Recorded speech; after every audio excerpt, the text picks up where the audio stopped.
So this is DIO episode 4 part 3. Today we're going to put the ground fault outlet right there.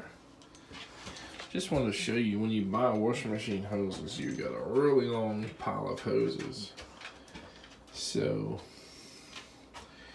we had to use a T because the dryer actually has a cold water outlet. And when you go to Walmart or whatever, you get a washing machine hose or a hose set. And they're probably 4 foot each. So we got 8-9 foot of hose here. Which, you could put one 7 foot away and probably be fine with it. But I will probably either change the T out to a water hose T, or try to find a washing machine hose online that's only 2 or 3 inches just as a connector to the T. But for now, this is what we have. So this is the ground fault outlet we bought at Repurpose Project for $3. And as you can see, it's working. So we'll use that light to tell us when we get the breaker off. Okay, this says laundry room. And no more light, so that must be it. So we've got the outlet out, just need to disconnect it.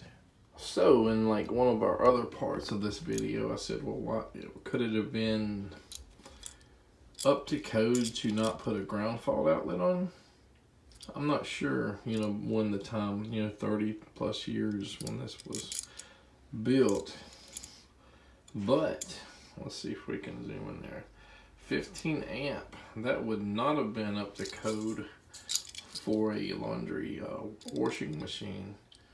It's on a 20 amp breaker with a 15 amp freaking receptacle, and this is original to the home. So I'm pretty sure this would not have been up to code back then.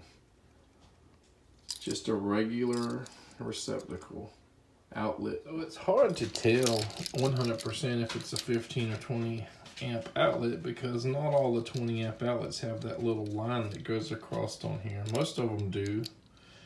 This one is a verified 20 amp outlet, ground fault outlet, and it doesn't have the little squiggly line that some of the plugs have that thing because they're 20 amp appliances or whatever. This is a Leviton, and it works.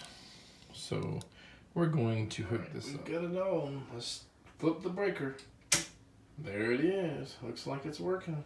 So now we upgraded from a 15 amp non-ground fault outlet, which was definitely not up to code, to a 20 amp, which is up to code, ground fault outlet, which is up to code, on a 20 amp breaker. We're all up to code now. Next is we're waiting on the power cord to come for the Washtower, and then we're going to set that up, and hopefully we'll be running by tonight. Piece finally arrived today, the power cord. I've been waiting all day for it. I was hoping it would come in much earlier, but here it is.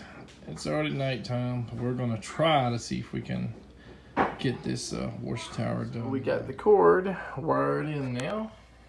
So, oh my god, kids will make you not be able to do this kind of stuff. So we got the Washtower in here, but it kind of takes up, look at that, almost, a few inches more.